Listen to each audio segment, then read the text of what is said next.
Good morning students. आज हम 9th class में जो एग्जाम्पल स्टार्ट करते हैं, लास्ट लेक्चर में मैंने आपको बताया था कि हमारे पास जो सर्वांगसमता के नियम हैं कि दो त्रिभुज सर्वांगसम कब होते हैं, तो 4 नियम मैंने आपके साथ डिस्कस किए थे और चारों नियमों में एक पहला अभिगृहित है और तीन के जो है आपके प्रमाण या प्रूफ मैंने आपको बताए हैं कि हम कैसे करते हैं। आज जो है हम कुछ एग्जाम्पल आपके साथ डिस्कस करेंगे। जैसे एग्जाम्पल नंबर 7 देखिए आप, 7वां एग्जाम्पल। ए बी एक रेखाखंड है तथा बिंदु P और Q इस रेखाखंड AB के विपरीत ओर इस प्रकार स्थित हैं कि इनमें से प्रत्येक A और B से समदूरस्थ है। जैसे कि आकृति में दिया हुआ है, यह आकृति आपको दी हुई है कि AB एक रेखाखंड है, P और Q जो है दोनों अलग अलग डायरेक्शंस में हैं और P A और B से बराबर दूरी पे है और Q भी A और B से बराबर दूरी पे है, जैसे चित्र में बताया गया है। अब हमें सिद्ध करना है, देखिए यहां पे सिद्ध करना है हमें क्या सिद्ध करना है वो मैं लिखता हूं कि PQ रेखाखंड AB का लंब समद्विभाजक है। रेखा PQ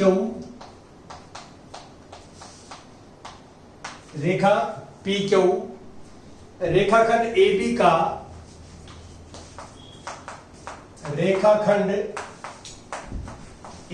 का लंब समद्विभाजक है। लंब समद्विभाजक है, ये सिद्ध करना। देखिए आपने इसमें क्या करना है, सबसे पहले आप जो है डायग्राम आपने बना दिया है। सबसे पहले डायग्राम बनाते हैं हम, उसके बाद हम लिखते हैं कि दिया हुआ क्या है, आपको दिया क्या है। तो आप ये लिखेंगे इसमें कि AB एक रेखाखंड है तथा बिंदु P और Q इस रेखाखंड AB के विपरीत ओर इस प्रकार स्थित हैं कि इसमें से प्रत्येक A और B से समदूरस्थ है। बिल्कुल आप जो स्टेटमेंट में से एज इट इज भी लिख सकते हैं और थोड़ा बहुत आप इसको रिफाइन करके लिखना चाहें तो ऐसे भी लिख सकते हैं। तो इसमें दिया हुआ आपको ये लिखना है। फिर आपने सिद्ध करना है कि रेखाखंड PQ रेखाखंड AB का लंब समद्विभाजक है, जो आप देख रहे हैं। अब इसमें हम जो है प्रमाण या इसका हल ये करेंगे। देखिए हम एक त्रिभुज पहले ये लेते हैं, देखिए PAQ त्रिभुज और त्रिभुज PBQ। तो त्रिभुज PAQ और त्रिभुज PBQ में ये दो त्रिभुज लेता हूं मैं और देखता हूं कि क्या है इसमें।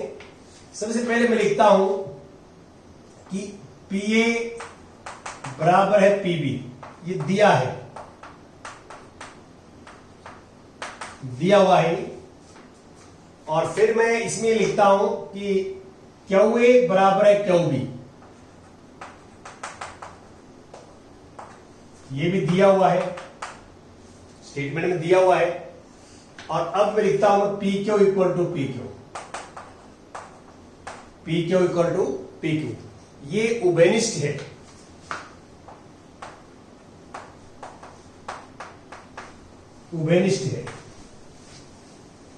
तो आप क्लियर देख सकते हैं कि इस त्रिभुज की तीनों भुजाओं के बराबर है। और आपके पता है कि S जो है सर्वांगसमता का नियम होता है। Therefore, त्रिभुज PAQ सर्वांगसम है त्रिभुज PBQ। और सर्वांगसम है तो क्या है कि CP से तीनों कोणों के बराबर होंगे। तो हमें सिर्फ एक का ही बेनिफिट लेना है। तो हम यहां कह सकते हैं कि therefore कोण 1 बराबर है कोण 2 CP से कोण 1 बराबर है कोण 2। तो अब आप ध्यान से देखिए, अब मैं त्रिभुज लेता हूं PAC एंड PBC। अब मैं त्रिभुज ले लूंगा कि त्रिभुज अब त्रिभुज PACO त्रिभुज PBC में अब हम ये त्रिभुज लेंगे। यहां पे आप क्लियर देख सकते हैं कि PA इक्वल टू PB ये गिवन है, हमारे को दिया है, दिया हुआ है, और कोण 1 बराबर है कोण 2। ये ऊपर हमने जो है करके दिखाया, सिद्ध किया हुआ है, प्रूव्ड, सिद्ध किया है,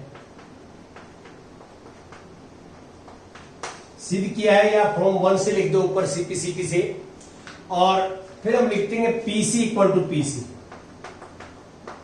ये उभयनिष्ठ है, उभयनिष्ठ,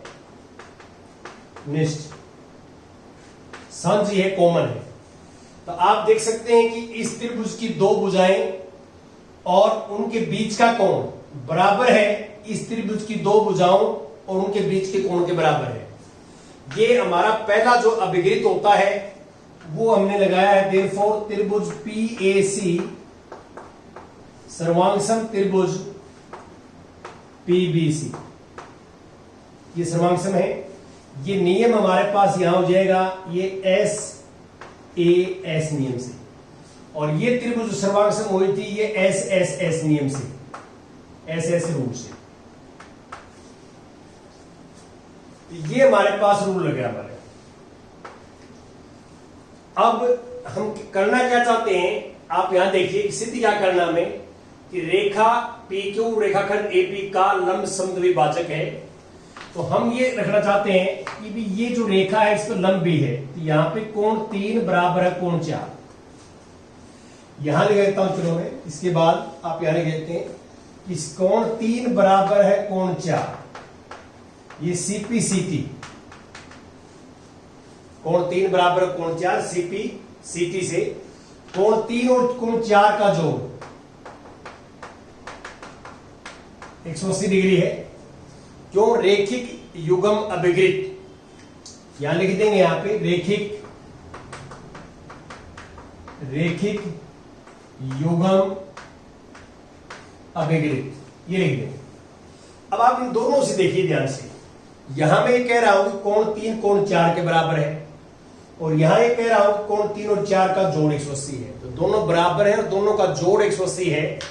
तो इन दोनों से हम ये लिख सकते हैं कि कोण 3 बराबर है कोण 4 बराबर है 90 डिग्री, इतना 90 हो गया। और AC बराबर है BC, ये CPCT से है, क्योंकि हमने ये दोनों त्रिभुज सर्वांगसम कर रखे हैं। तो सर्वांगसम कर रखी है, तो यहां लिखी दो वैसे पहले ये वाला कि AC बराबर है BC, CPCT से। ये कहां से आया? CPCT से, पहले लिख देते आप। तो अब आप ये दोनों चीजें होंगी, देखो, एक इसको देखो ध्यान से, एक इसको देखो ध्यान से। ये 90 डिग्री कोण हो गए, और जो है AC बराबर है BC, समद्विभाजक हो गया। तो इन दोनों को इकट्ठा लिखोगे आप, तो आप लिखोगे इसके नीचे रेखा PQ रेखाखंड AB का लंब समद्विभाजक है, ये लिख देंगे आप ऐसे जैसे ऊपर लिखा हुआ। देयरफॉर इन दोनों को मिलाएंगे और इसको लिखेंगे, तो लिखेंगे रेखा PQ रेखाखंड AB का लंब समद्विभाजक है, ऐसा आप लिख देंगे। तो ये आपने करना था। अब मैं कुछ और आपके सामने एग्जांपल लेता हूं। यहां देखिए उदाहरण नंबर जो है 8 हम लेते हैं, पे 8वां स्टेटमेंट पढ़ देता हूं। 8वां उदाहरण क्या है कि बिंदु A पर प्रतिच्छेद करने वाली दो रेखाओं L और M के से समदूरस्थ एक बिंदु P है। दो रेखाएं आपस में प्रतिच्छेद करती हैं, ये L रेखा है और ये M रेखा है। L और M दो रेखाएं हैं और आपस में A बिंदु पर प्रतिच्छेद करती है। स्टेटमेंट में क्या कहता है कि मान लीजिए जो है ये L और M जो है वो P बिंदु से, देखिए P बिंदु है, ये P बिंदु है कि बिंदु A जो है उदाहरण नंबर 8 दोबारा पढ़ता हूं। बिंदु A पर प्रतिच्छेद करने वाली दो रेखाओं L और M से समदूरस्थ एक बिंदु P है, तो P दोनों से दूरी बराबर है। तो मैं आपको पहले भी बताता रहा हूं कि देखिए कोई भी रेखा है हमारे पास, मान लो ये रेखा है और ये एक बिंदु है।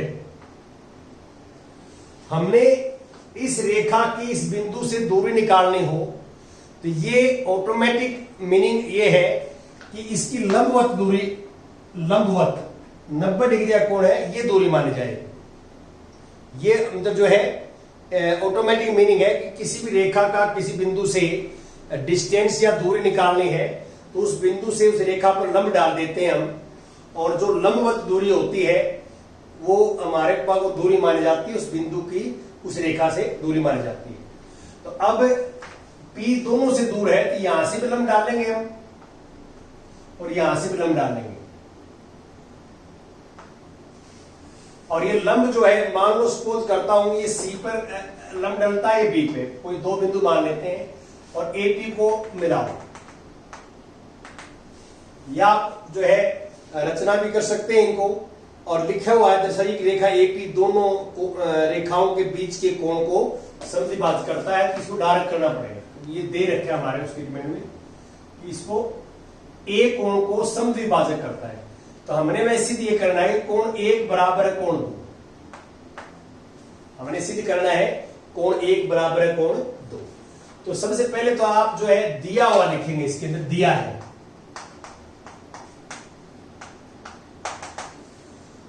दिया है क्या होता है, तो स्टेटमेंट में आपने अच्छे ढंग से पढ़ के स्टेटमेंट को, और ये देखना होता है कि स्टेटमेंट में क्या दिया हुआ है। तो स्टेटमेंट में एक तो आपको चित्र दे रखे, आपने देख के बना दिया, डायग्राम दिया हुआ है।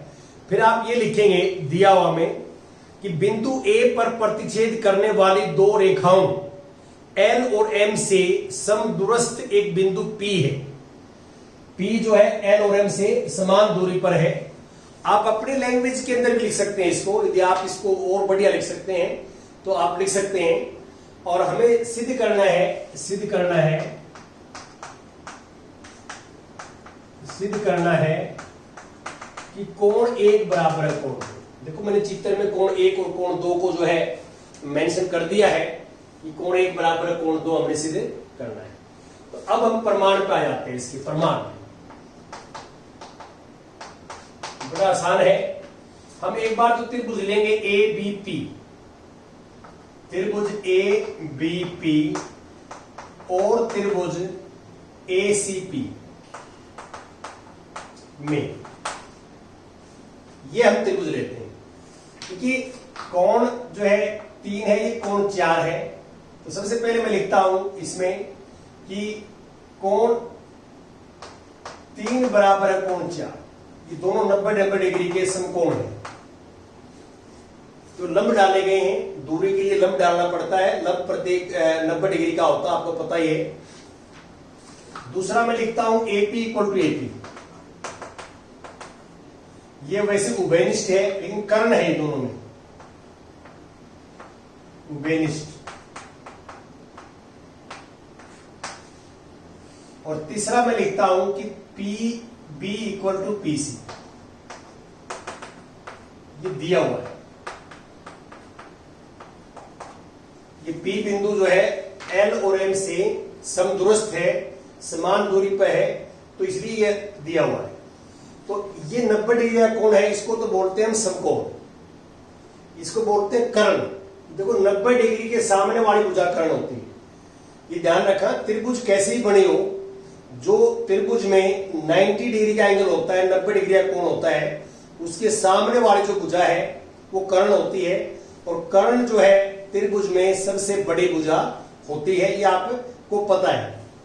और ये कोई एक भुजा है, तो इसमें आप कह सकते हैं कि त्रिभुज APB जो सर्वांगसम है त्रिभुज ACP के। यहां पे नियम लगे RHS रूल, RHS नियम या RHS रूल। आपको बताया कि R होता है समकोण, H होता है कर्ण और S होता है साइड भुजा। ठीक है, तो जो समकोण कर्णभुजा, समकोण कर्णभुजा, इंग्लिश में इसका नाम याद कर लें और अच्छे ढंग से आपको समझ में आ जाएगा कि ये सर्वांगसम है, और ये सर्वांगसम है तो हम कह सकते हैं कि कोण एक बराबर कोण, ये सीपी सीपी से। तो आप इसको वर्ड्स में लिखना चाहे लिख सकते हैं कि एपी कोण ए का समद्विभाजक करता है, यही हमने करना है। तो बड़े आराम से जो है इसको हम कर सकते हैं, कोई मुश्किल नहीं है। अब मैं कुछ आगे बात करता हूं। अगला टॉपिक आता हमारे पास 7.6, एक त्रिभुज की में असमीकाएं, एक त्रिभुज में असमीकाएं।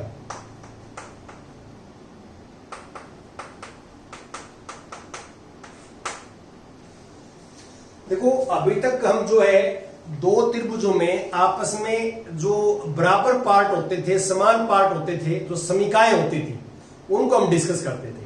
जैसे सर्वांगसमता नियम में हमने क्या किया कि भाई दो त्रिभुज सर्वांगसम कब होते हैं, जब जैसे तीनों भुजाएं, एक त्रिभुज की तीनों भुजाएं दूसरे त्रिभुज के बराबर हो। तो इस तरह के 4 नियम पढ़े हुए।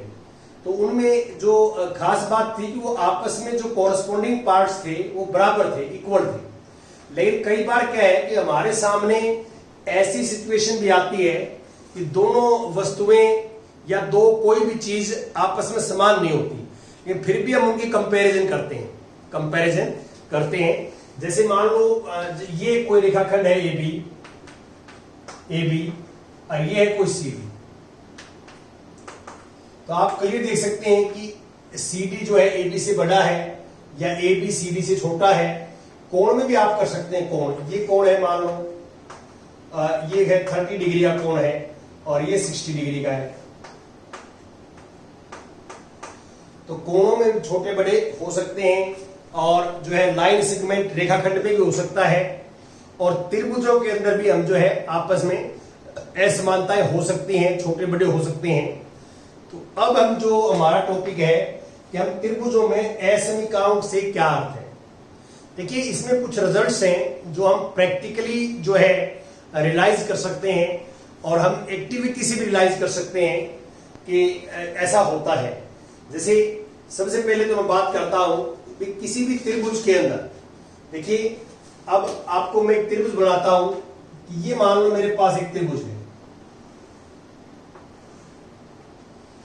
तो सबसे बड़ी भुजा मान लो ये है और सबसे छोटी ये है। तो बड़ी भुजा के सामने वाला जो कोण होगा ना वो बड़ा होता है, और छोटी भुजा के सामने वाला कोण छोटा होता है। अब ये बड़ी भुजा है, इसके सामने कोण बड़ा होगा, और छोटी भुजा है तो सामने कोण छोटा होगा। ये आप जो है प्रैक्टिकली भी क्या है कि कोई भी आप एक विषमबाहु त्रिभुज बनाइए जिसमें तीनों भुजाएं असमान हो, और आप उसमें कंपैरिजन करके देख लीजिए कि जो सबसे बड़ी भुजा है, आप स्केल से जो है मेजरमेंट कर लेना, माप लेना, तो उसके सामने वाला कोण डी से मापना, और छोटी भुजा स्केल से माप के सामने वाला कोण डी से माप लेना। तो आपको कंपैरिजन पता लग जाएगा कि बड़ी भुजा के सामने वाला कोण बड़ा होता है और छोटी भुजा के सामने वाला कोण छोटा होता है। तो इसको आप प्रैक्टिकली भी जो है आपकी बुक्स में किया हुआ है, और इसमें मैं कुछ पढ़ भी देता हूं। यदि किसी त्रिभुज की दो भुजाएं असमान हो तो लंबी भुजा के सामने का समूह कोण बड़ा होता है, लंबी भुजा के सामने वाला समूह कोण बड़ा होता है। अब इसका उल्टा भी, रिवर्स, इसका विलोम भी सत्य है।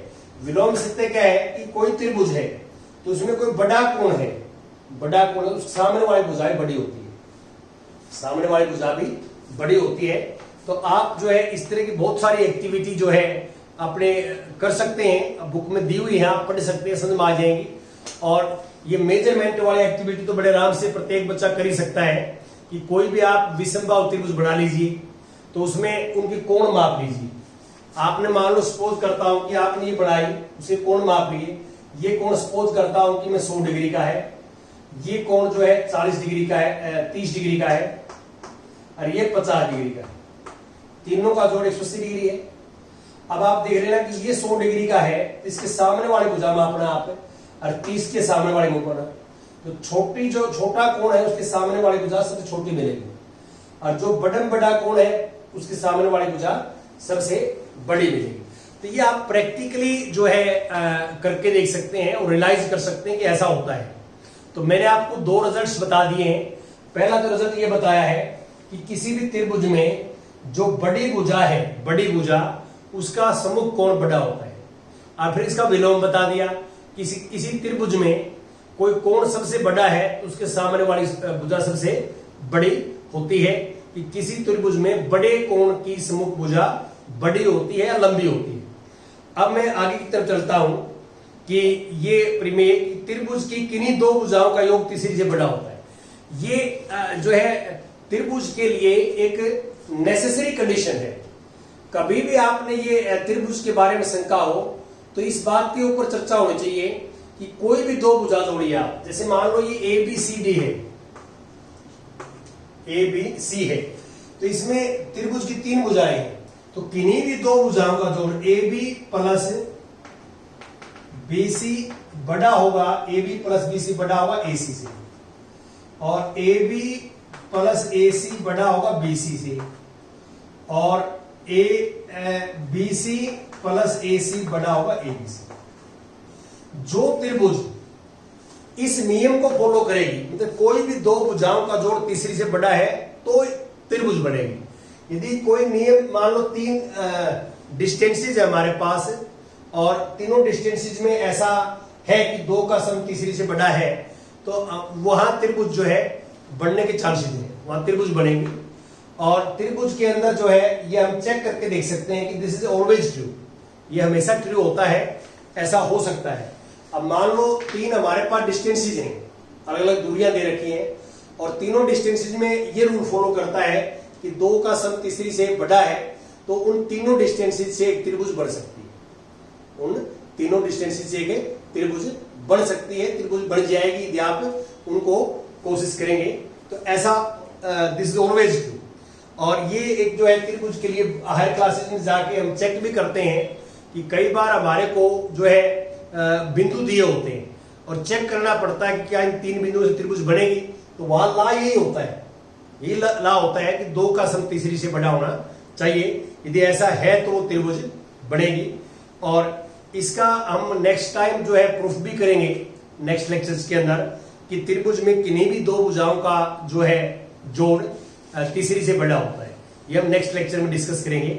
तो आज मैंने जो एक त्रिभुज की असमीकाओं में दो चीजें बता दी आपको कि किसी भी त्रिभुज में बड़ी भुजा का सम्मुख कोण बड़ा होता है और छोटी भुजा के सम्मुख कोण छोटा होता है। और ऐसे इसका उल्टा विलोम भी सही है कि किसी भी त्रिभुज में बड़े कोण के सामने वाली भुजा बड़ी होती है और छोटे कोण के सामने वाली भुजा छोटी होती है, यदि हम कंपैरिजन करें तो। ये कल हम डिस्कस करेंगे आगे। Thank you very much.